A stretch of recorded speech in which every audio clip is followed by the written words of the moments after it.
تفسیر ضیاء القرآن جلد 4 23واں پارہ۔ بسم اللہ الرحمن الرحیم۔ سورہ سعد آیت نمبر 14۔ ان کل الا کذب الرسل فحق عقاب۔ ترجمہ: ان سب نے رسولوں کو جھٹلایا تو ان پر لازم ہو گیا میرا عذاب۔ سورہ سعد آیت نمبر 15۔ وَمَا يَنظُرُ هَٰؤُلَاءِ إِلَّا صَيْحَةً وَاحِدَةً مَّا لَهَا مِن فَوَاقٍ۔ ترجمہ: اور نہیں انتظار کر رہے ہیں یہ کفار مکہ مگر ایک کڑک کی جس کے بعد کوئی مہلت نہیں ہوگی۔ سورہ سعد آیت نمبر 15 کی تفسیر۔ علامہ جوہری نے مَا لَهَا مِن فَوَاقٍ کا معنی لکھا ہے، یعنی انہیں نہ مہلت دی جائے گی، نہ انہیں آرام نصیب ہوگا، اور نہ ان کے عذاب میں تخفیف کی جائے گی۔ علامہ آلوسی فواق کے لفظ کی تحقیق کرتے ہوئے لکھتے ہیں کہ اس میں دو لغتیں ہیں، فواقن فواقن۔ بعض کے نزدیک یہ دونوں ہم معنی ہیں، اور بعض علماء لغت کا خیال ہے کہ فواق اس میں مصدر ہے افاق المرید سے، جب وہ بیماری سے صحت کی طرف رجوع کرے، اسی لیے فرا نے اس کی تفسیر افاقہ اور استراحت کے ساتھ کی ہے، اور اگر فواق ہو تو اس کا معنی وہ وقت ہے جب ایک مرتبہ دودھ دوہ لینے کے بعد کھیری میں دوبارہ دودھ بھر جائے۔ سورہ سعد آیت نمبر 16۔ وَقَالُوا رَبَّنَا عَجِّل لَّنَا قِطَّنَا قَبْلَ يَوْمِ الْحِسَابِ۔ ترجمہ: اور مذاقاً کہتے ہیں، اے ہمارے رب جلدی دے دے ہمارے حصے کا عذاب یوم حساب سے پہلے۔ سورہ سعد آیت نمبر 16 کی تفسیر۔ کہنے لگے، صبح و شام آپ ہمیں عذاب قیامت کی دھمکیاں دیتے رہتے ہیں، لو ہم دعا کرتے ہیں کہ ہم پر تو ہمارے حصے کا عذاب آج ہی نازل کر دیا جائے، اور ہمارے ساتھ جو کچھ ہونا ہے آج ہی ہو جائے۔ یہ باتیں وہ ازراہ مذاق کیا کرتے تھے۔ سورہ سعد آیت نمبر 17۔ اصبر علی ما یقولون واذکر عبدنا داود ذا الاید انہ اواب۔ ترجمہ: اے حبیب صبر کرو ان کی نامعقول باتوں پر، اور یاد فرماؤ ہمارے بندے داؤد کو جو بڑا طاقتور تھا، وہ ہماری طرف بہت رجوع کرنے والا تھا۔ سورہ سعد آیت نمبر 17 کی تفسیر۔ اللہ تعالیٰ اپنے رسول کریم صلی اللہ علیہ وآلہ وسلم کو کفار کی ہرزہ سرائی اور بےہودہ گوئی پر صبر کی تلقین فرماتے ہیں، اور حضرت داؤد علیہ السلام جن کو گونا گوں انعامات سے سرفراز کیا گیا تھا ان کا ذکر کر کے تسلی دیتے ہیں۔ عبدنا ہمارا بندہ فرما کر حضرت داؤد کو معزز اور مشرف کیا۔ ذوالعید کا لغوی معنی ہے بہت ہاتھوں والا، اس سے مراد طاقتور اور قوی ہے، کیونکہ آپ عبادت اور جہاد میں بڑی قوت اور توانائی کا مظاہرہ فرماتے، اس لیے آپ کو ذوالعید کہا گیا۔ آپ ایک دن روزہ رکھتے اور ایک دن افطار کرتے، اور یہ روزہ نفس پر بڑا گراں اور اللہ کے نزدیک بڑا فضیلت والا ہے۔ آپ نصف رات عبادت میں گزارتے، میدان جہاد میں دشمن کا سامنا ہوتا تو جم کر مقابلہ کرتے، اور وہاں سے بھاگنے کا خیال تک دل میں نہ لاتے، اور جب اللہ تعالیٰ کے حضور میں دعا مانگنے کے لیے کھڑے ہوتے تو عجز و نیاز کی انتہا کر دیتے۔ اوابن بہت رجوع کرنے والا۔ سورہ سعد آیت نمبر 18۔ اِنَّا سَخَّرْنَا الْجِبَالَ مَعَهُ يُسَبِّحْنَ بِالْعَشِيِّ وَالْإِشْرَاقِ۔ ترجمہ: ہم نے فرما بردار بنا دیا تھا پہاڑوں کو، وہ ان کے ساتھ تسبیح پڑھتے تھے عشاء اور اشراق کے وقت۔ سورہ سعد آیت نمبر 18 کی تفسیر۔ اللہ تعالیٰ نے جن خصوصی عنایات سے آپ کو نوازا ان میں سے چند ایک کا ذکر یہاں فرمایا جا رہا ہے۔ آپ جب ذکر الہی میں مشغول ہوتے تو پہاڑ بھی آپ کے ساتھ مل کر ذکر کیا کرتے۔ پہاڑوں کی اس تسبیح سے کیا مراد ہے؟ بعض نے کہا ہے کہ جب آپ ذکر کرتے تو آپ کی آواز سے پہاڑ گونج اٹھتے، اسی گونج کو پہاڑوں کا ذکر کہا گیا ہے۔ بعض کی رائے یہ ہے کہ پہاڑ زبان حال سے ذکر الہی کیا کرتے، اور بعض حضرات کی تحقیق یہ ہے کہ جب آپ مصروف ذکر ہوتے تو پتھر، سنگریزے، چٹانیں اور پہاڑی ڈھلوانے سب زبان کال سے آپ کے ساتھ مل کر ذکر کیا کرتی۔ علامہ قرطبی نے اسی قول کو صحیح فرمایا ہے۔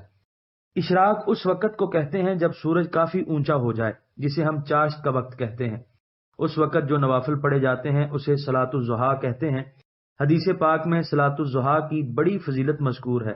ترمذی میں حضرت ابو ہریرہ رضی اللہ عنہ سے مروی ہے کہ جو شخص پابندی سے ضحیٰ کے وقت 2 نفل پڑھے گا اس کے گناہ بخش دیے جائیں گے، اگرچہ وہ سمندر کی جھاگ کے مانند ہوں۔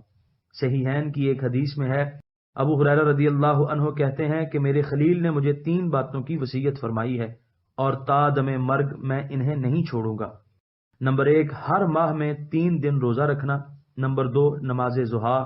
نمبر 3، سونے سے پہلے وتر پڑھ لینا۔ ضحیٰ کی کم سے کم 2 رکھتے ہیں، زیادہ سے زیادہ 12۔ واللہ تعالی اعلم۔ سورہ صاد آیت نمبر 19، وَالطَّيْرَ مَحْشُورَةً كُلٌّ لَّهُ أَوَّابٌ۔ ترجمہ، اور پرندوں کو وہ بھی تسبیح کے وقت جمع ہو جاتے، سب ان کے فرما بردار تھے۔ سورہ صاد آیت نمبر 19 کی تفسیر۔ آپ کی آواز اتنی شیریں، دلکش اور سوز و گداز سے بھری ہوئی تھی کہ جب آپ ذکر کرتے تو اڑتے ہوئے پرندے بھی رک جاتے اور آپ کے ارد گرد حلقہ بنا کر بیٹھ جاتے اور آپ کی آواز کے ساتھ آواز ملا کے اپنے خداوند کریم کی تسبیح کہتے۔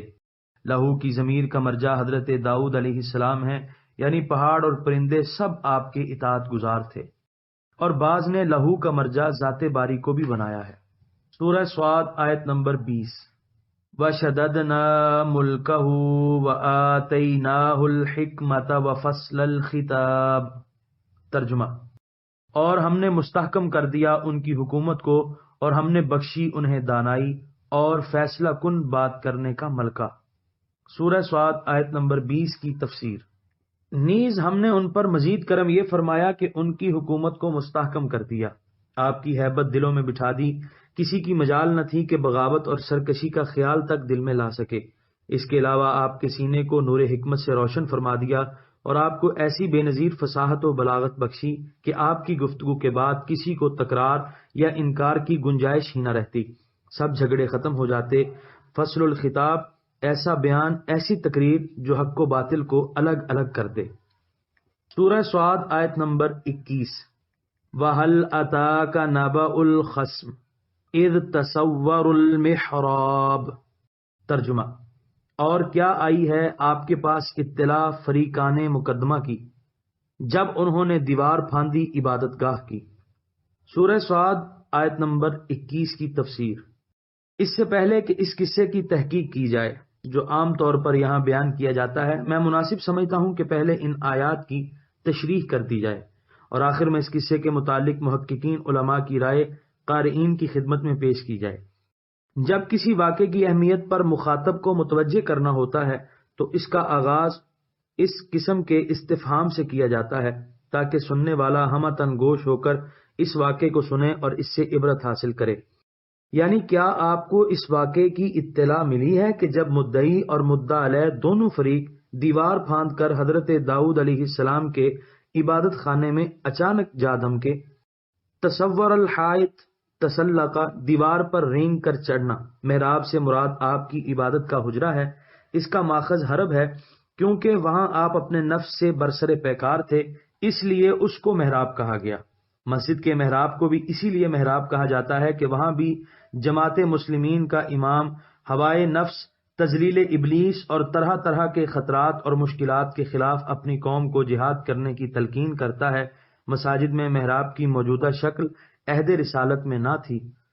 سورہ صاد آیت نمبر 22، اذ دخلوا على داود ففزع منهم قالوا لا تخف خصمان بغى بعضنا على بعض فاحكم بيننا بالحق ولا تشتت واهدنا الى سواء الصراط۔ ترجمہ، اور جب اچانک داخل ہوئے داؤد پر پس آپ کچھ گھبرا گئے ان سے، انہوں نے کہا ڈریے نہیں، ہم تو مقدمے کے 2 فریق ہیں، زیادتی کی ہے ہم میں سے ایک نے دوسرے پر، آپ ہمارے درمیان انصاف سے فیصلہ فرمائیے اور بے انصافی نہ کیجیے اور دکھائیے ہمیں سیدھا راستہ۔ سورہ صاد آیت نمبر 22 کی تفسیر۔ آپ کا معمول تھا کہ آپ ایک روز حکومت کے کاروبار کو انجام دیتے، مقدمات کا فیصلہ کرتے، ایک روز اپنے گھر کے فرائض انجام دیتے، تیسرا دن انہوں نے صرف عبادت کے لیے مخصوص کیا ہوا تھا اور اس دن اپنی عبادت گاہ پر پاسبان مقرر کر دیتے تاکہ لوگ ان کی عبادت میں مخل نہ ہوں۔ اس روز کسی کی مجال نہ ہوتی تھی کہ اندر آنے کی جرت کر سکے۔ ایک دفعہ آپ اپنے عبادت کے حجرے میں مصروف تھے، ایسے وقت میں ان اجنبیوں کا دیوار پھاند کر بغیر اجازت طلب کیے ہوئے اندر گھس آنا بڑا حیرت انگیز واقعہ تھا۔ آپ کو گھبراہٹ سی لاحق ہوئی، وہ بھی اس چیز کو بھانپ گئے اور کہنے لگے، ڈریے نہیں، ہم تو دو فریق ہیں اور اپنے مقدمے کا فیصلہ کرانے کے لیے آپ کی خدمت میں حاضر ہوئے ہیں۔ آپ از راہ نوازش حق و انصاف کے ساتھ ہمارا فیصلہ فرما دیجئے اور ہم میں سے کسی پر بھی ظلم و زیادتی نہ ہو۔ جو فریق بھی ظلم و عدوان کی راہ پر گامزن ہے اسے عدل و انصاف کی سیدھی راہ پر چلنے کی ہدایت فرما دیجئے۔ سورہ صاد آیت نمبر 23۔ ان ھذا اخی لہ 99 نعجة ولی نعجة واحدة فقال اکفلنیها وعزنی فی الخطاب۔ ترجمہ: صورت نزاع یہ ہے کہ یہ میرا بھائی ہے اور اس کی 99 دمبیاں ہیں اور میرے پاس صرف ایک دمبی ہے۔ اب یہ کہتا ہے کہ وہ بھی میرے حوالے کر دے اور سختی کرتا ہے میرے ساتھ گفتگو میں۔ سورہ صاد آیت نمبر 23 کی تفسیر۔ اب وہ اپنا تنازع پیش کرتے ہیں۔ ان میں سے ایک کہنے لگا کہ یہ شخص میرا بھائی ہے، اس کے پاس 99 دمبیاں ہیں اور میرے پاس صرف ایک ہی دمبی ہے۔ یہ مجھے کہتا ہے کہ یہ ایک دمبی بھی مجھے دے دو، میں اس کی حفاظت کروں گا۔ اس طرح میری دمبیوں کی تعداد پوری 100 ہو جائے گی اور تو اس دمبی کی حفاظت کے جھنجھٹ سے چھوٹ جائے گا۔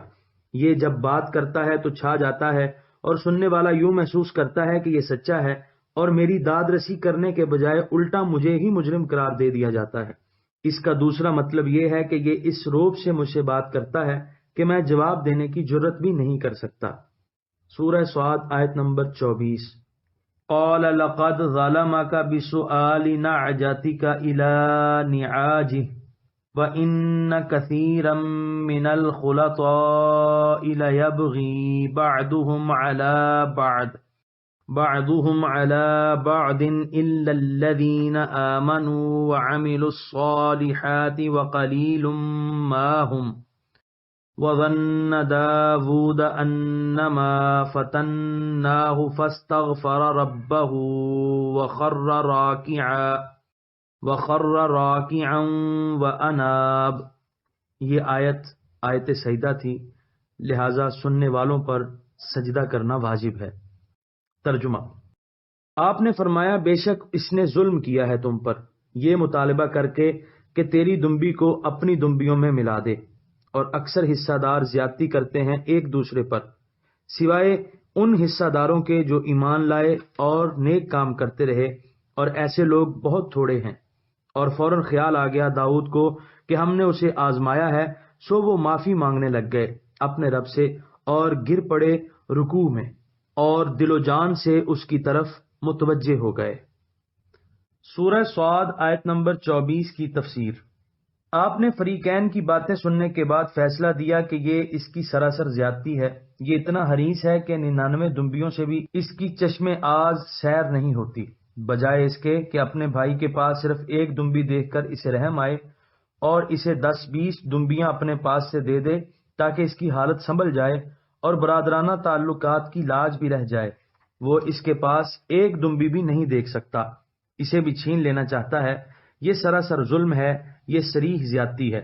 فرمایا اکثر حصے داروں کا یہی دستور ہے، بڑے حصے والا اپنے سے کم حصے والے اور کمزور کو اس کی قلیل پونجی سے بھی محروم کر دیتا ہے۔ البتہ وہ حصہ دار جو اللہ تعالیٰ پر ایمان رکھتے ہوں اور نیک اعمال کے خوگر ہوں، وہ اپنے دوسرے حصہ داروں پر جبر نہیں کرتے، ان کا حق نہیں چھینتے، بلکہ حق و انصاف اور مروت و اخلاص کے تقاضوں کو ہر قیمت پر پورا کرتے ہیں۔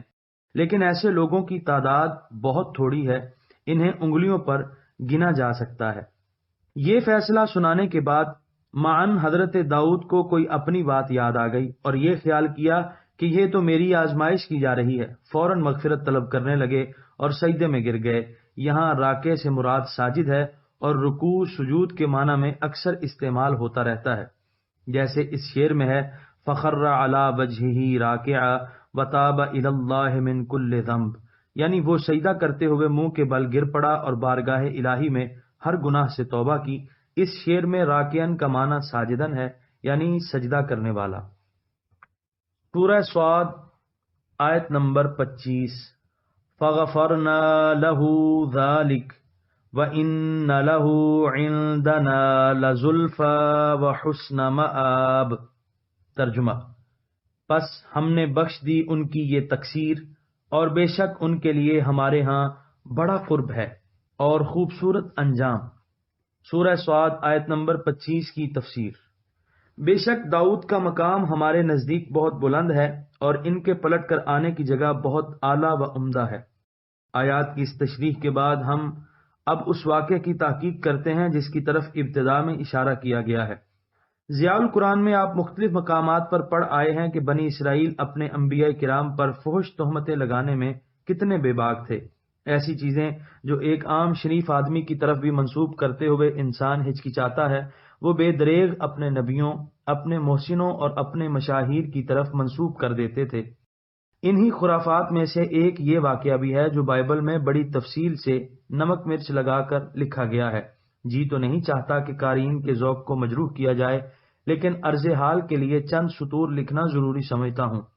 کتاب 2 سموئیل باب 11 میں مذکور ہے، اور شام کے وقت داؤد اپنے پلنگ پر سے اٹھ کر بادشاہی محل کی چھت پر ٹہلنے لگا، اور چھت پر سے اس نے ایک عورت کو دیکھا جو نہا رہی تھی، اور وہ عورت نہایت خوبصورت تھی۔ تب داؤد نے لوگ بھیج کر اس عورت کا حال دریافت کیا، اور کسی نے کہا، کیا وہ العام کی بیٹی بت سبا نہیں جو ہتی اور ریا کی بیوی ہے؟ اور داؤد نے لوگ بھیج کر اسے بلا لیا۔ وہ اس کے پاس آئی اور اس نے اس سے صحبت کی، پھر وہ اپنے گھر کو چلی گئی اور وہ عورت حاملہ ہو گئی، تو اس نے داؤد کے پاس خبر بھیجی کہ میں حاملہ ہوں۔ آیات 2 تا 5۔ اس سے آگے چل کر وہ لکھتے ہیں کہ حضرت داؤد نے یوآب جو فوج کا کمانڈر تھا اس کو لکھا کہ جب دشمن سے جنگ شروع ہو تو ہتی اور ریا کو ایسی جگہ پر تعینات کیا جائے کہ اس کا قتل ہو جانا یقینی ہو۔ ملاحظہ ہو، لکھا ہے، صبح کو داؤد نے یوآب کے لیے ایک خط لکھا اور اسے اوریا کے ہاتھ بھیجا، اور اس نے خط میں یہ لکھا کہ اوریا کو گھمسان میں سب سے آگے رکھنا، اور تم اس کے پاس سے ہٹ جانا تاکہ وہ مارا جائے اور جاں بحق ہو۔ اور یوں ہوا کہ جب یوآب نے اس شہر کا ملاحظہ کر لیا تو اس نے اوریا کو ایسی جگہ رکھا جہاں وہ جانتا تھا کہ بہادر مرد ہیں، اور اس شہر کے لوگ نکلے اور یوآب سے لڑے، اور وہاں داؤد کے خادموں میں سے تھوڑے سے لوگ کام آئے، اور ہتی اور ریا بھی مر گیا۔ کتاب 2 سموئیل باب 11 آیت 14 تا 17۔ علماء یہود نے اپنی مقدس کتاب میں جو الزام حضرت داؤد پر لگایا اس کو پھر یوں اچھالا کہ زبان زد عام ہو گیا، حتیٰ کہ بعض مفسرین نے ان آیات کی تفسیر کرتے ہوئے اس واقعے کو من و ان ذکر کر دیا۔ حضرت امام فخر الدین رازی رحمۃ اللہ علیہ نے اس قصے کے متعلق خوب تحقیق کی ہے اور تحقیق کا حق ادا کر دیا ہے۔ فرماتے ہیں کہ یہاں ایک افسانہ بیان کیا جاتا ہے۔ بعض لوگوں نے تو اس افسانے کو ایسا رنگ دیا ہے کہ گناہ کبیرہ کی نسبت اللہ تعالیٰ کے جلیل القدر بندے کی طرف ہوتی ہے، اور بعض نے اس واقعے کو اس طرح ذکر کیا ہے کہ گناہ صغیرہ کا ارتکاب لازم آتا ہے۔ امام رازی فرماتے ہیں کہ میرا عقیدہ اور میری تحقیق یہ ہے کہ یہ واقعہ سراسر باطل اور لغو ہے۔ پھر اس کے بطلان پر کئی دلیلیں پیش کی ہیں۔ فرماتے ہیں اگر ایسی حرکت فاسق ترین آدمی کی طرف بھی منسوب کی جائے تو وہ بھی اس کو برداشت نہیں کرے گا، اور جس بدبخت نے ایسی فحش بات اللہ تعالیٰ کے نبی کی طرف منسوب کی ہے، اگر خود اس پر ایسا الزام لگایا جائے تو وہ اپنی کمینگی اور خباثت طبع کے باوجود اس کی پرزور تردید کرے گا اور بہتان لگانے والے پر لعنت بھیجے گا۔ ایسا گھناؤنا جرم جسے ایک ادنا درجے کا امتی اپنے لیے پسند نہیں کرتا، ایک نبی کا دامن عصمت اس سے کب آلودہ ہو سکتا ہے؟ نیز اگر قصے کو صحیح تسلیم کر لیا جائے تو حضرت داؤد پر 2 سنگین جرم ثابت ہوں گے، ایک قتل بے گناہ، دوسرا فعل کبیح۔ قرآن میں یہ آیات اس لیے نازل کی گئیں تاکہ نبی کریم صلی اللہ علیہ وآلہ وسلم کی دلجوئی ہو، اور حضرت داؤد کے اسوہ حسنہ کو پیش نظر رکھتے ہوئے وہ کفار کی دل آزاری سے کبیدہ خاطر نہ ہوں۔ اگر حضرت داؤد سے یہ حرکت سرزد ہوئی ہوتی تو اللہ تعالیٰ ایسے شخص کے ذکر سے اپنے محبوب کی دلجوئی نہ فرماتا جو اپنی خواہش نفس کے سامنے بے بس ہے اور قتل بے گناہ کے ارتکاب کی جرت کرتا ہے۔ نیز سابقہ آیات میں حضرت داؤد کو جن صفات عالیہ سے موصوف کیا گیا ہے، عبدنا ہمارا بندہ، ذل عید عبادت و طاقت میں بڑا طاقتور، اواب ہر وقت رجوع کرنے والا، صاحب و فصل الخطاب وغیرہ۔ اگر آپ سے ایسی رذیل حرکت سرزد ہوئی ہوتی تو آپ کو ان اوصاف جمیلہ سے موصوف کرنے کا پھر کوئی مقصد نہ رہتا، اور آپ کو ان دنا لزلفا اور حسن مآب کی خوشخبری ہرگز نہ دی جاتی۔ اس لیے آیات کا سیاق و سباق دونوں اس قصے کی پرزور تردید کرتے ہیں اور اسے سراپا لغو اور بیہودہ قرار دیتے ہیں۔ حضرت سعید ابن المسیب سے مروی ہے کہ حضرت سیدنا علی المرتضی کرم اللہ وجہہ نے فرمایا، جو شخص حضرت داؤد کے متعلق ایسی بات کرے جس طرح قصہ گو کیا کرتے ہیں تو میں اسے 160 درے لگاؤں گا۔ بعض حضرات نے ان آیات کا پس منظر اس طرح بیان کیا کہ اس زمانے میں یہ عام رواج تھا اور اس میں کوئی قباحت محسوس نہیں کی جاتی تھی کہ اگر کسی کی منکوحہ کی طرف کسی کا میلان ہو جاتا تو وہ اس سے کہتا کہ تم اپنی بیوی کو طلاق دے دو تاکہ میں اس کے ساتھ نکاح کر لوں۔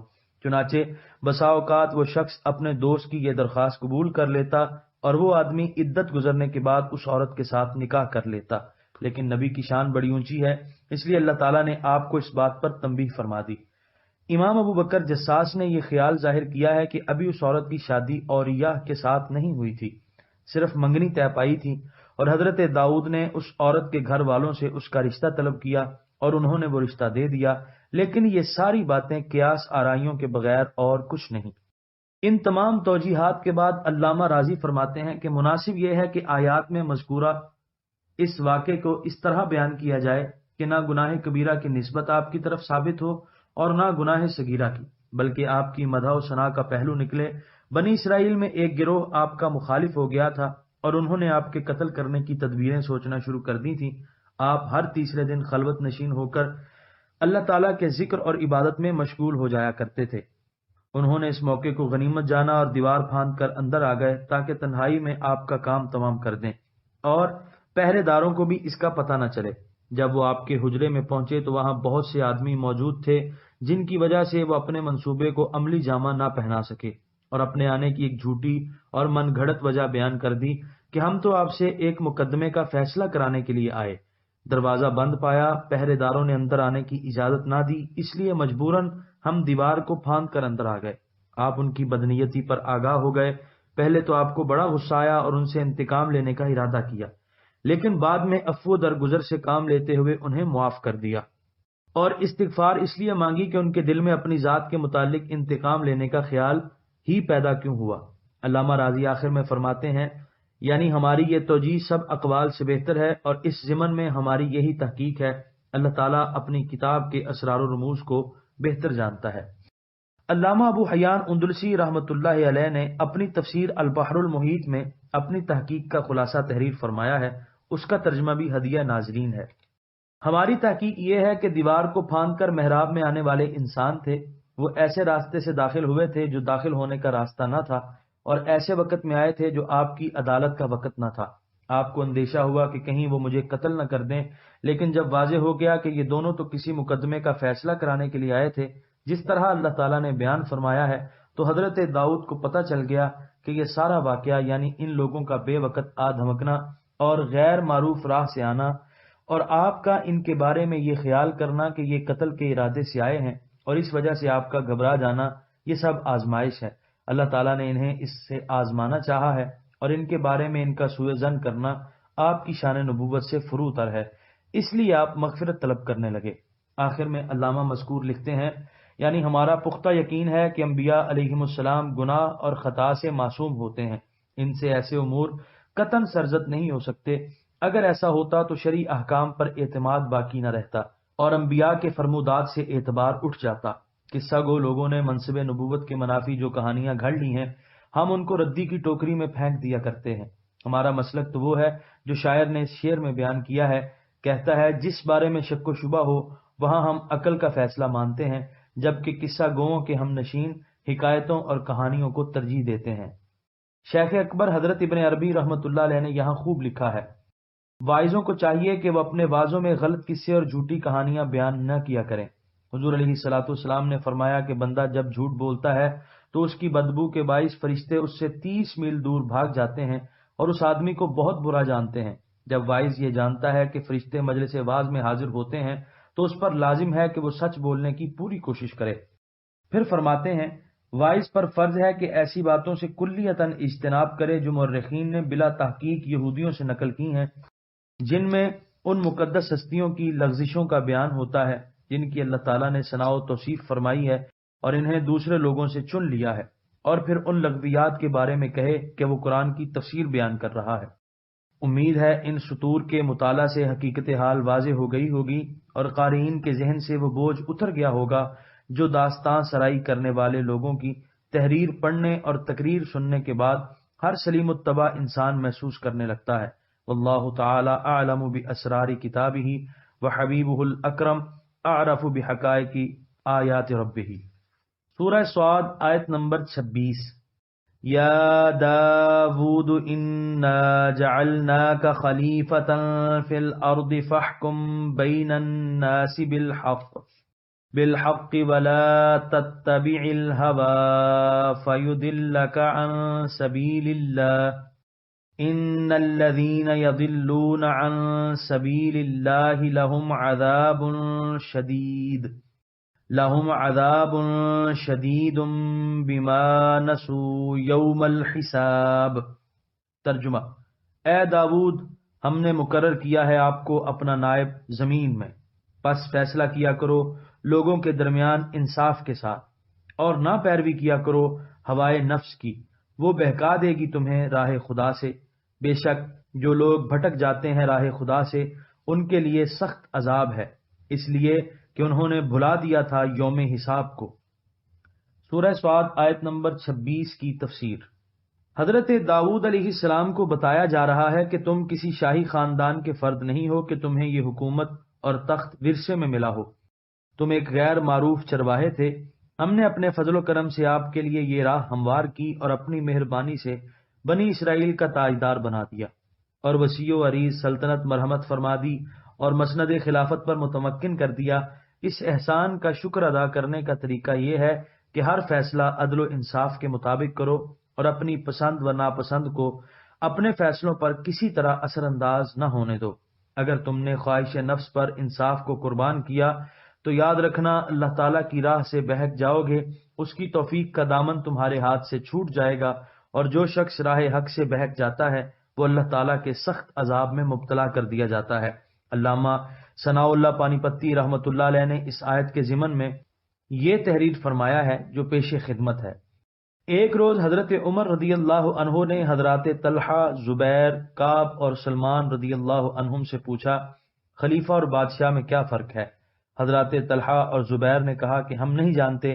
حضرت سلمان نے عرض کی، خلیفہ وہ ہے جو رعیت میں عدل کرتا ہے اور ان میں مال مساوی طور پر تقسیم کرتا ہے، اور وہ اپنی رعایا پر یوں مہربان اور شفیق ہوتا ہے جس طرح کوئی شخص اپنے اہل و عیال پر شفیق ہوتا ہے، اور اللہ کی کتاب کے مطابق فیصلہ کرتا ہے۔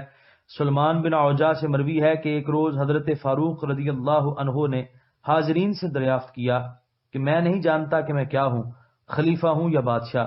ایک شخص کہنے لگا، اے امیر المومنین، دونوں میں بڑا فرق ہے۔ آپ نے فرمایا، کیا فرق ہے؟ اس نے کہا، خلیفہ وہ ہے جو لیتا ہے تو حق و انصاف سے اور خرچ کرتا ہے تو صحیح جگہ پر، اور اللہ کے فضل و کرم سے آپ ایسا ہی کرتے ہیں، اور بادشاہ وہ ہوتا ہے جو لوگوں پر جور و ستم کرتا ہے، اس سے لیتا ہے اس کو دیتا ہے۔ یہ سن کر حضرت فاروق خاموش ہو گئے۔ سربراہ مملکت کے لیے اسلام نے بادشاہ، سلطان، چیئرمین وغیرہ کلمات پسند نہیں کیے، بلکہ ان میں خود سری اور انانیت کی بو آتی ہے، بلکہ خلیفہ کا لفظ تجویز کیا ہے جس کا معنی خود سر اور مختار کا نہیں بلکہ نائب اور قائم مقام کا ہے۔ یہ لفظ ہی بتا رہا ہے کہ مملکت اسلامیہ کا سربراہ اپنے رب کا نائب ہے، اور نائب کا کام اپنے آقا کے احکام کی تعمیل کرنا ہے اور اس کے ارشادات کے مطابق اس کے دیے ہوئے اختیارات کو استعمال کرنا ہے۔ یہ وہ فرق ہے جو دنیا کے دوسرے نظاموں اور اسلام کے نظام سیاست میں بنیادی اہمیت کا مالک ہے۔ قرآن کریم نے یہاں خلیفہ کی ذمہ داریوں کو بڑے مؤثر پیرائے میں بیان کر دیا کہ اس کا فرض اولین یہ ہے کہ وہ عدل و انصاف کے تقاضوں کو پورا کرے، فیصلہ کرتے وقت کوئی خارجی چیز، سفارش، رشوت، کوئی طمع، کوئی خوف، حتیٰ کہ اپنے ذاتی مفاد کو بھی اس پر اثر انداز نہ ہونے دے۔ جو حاکم ایسا نہیں کرتا گویا اس نے روز جزا کو فراموش کر دیا۔ قیامت کے دن پر اس کا ایمان نہ رہا۔ زبان سے وہ ہزار دعویٰ کرے کہ وہ وقوع قیامت پر ایمان رکھتا ہے، لیکن اگر وہ فیصلہ کرتے وقت میزان عدل کو برابر نہیں رکھ سکتا تو اس کو یہ دعویٰ کرنے کا قطعاً کوئی حق نہیں۔ اور جو لوگ قیامت پر یقین نہیں رکھتے یا اسے فراموش کر دیتے ہیں ان کے لیے عذاب شدید ہے۔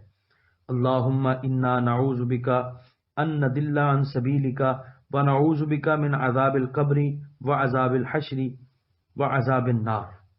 یہاں پر 23ویں پارے کا 11واں رکوع مکمل ہوا۔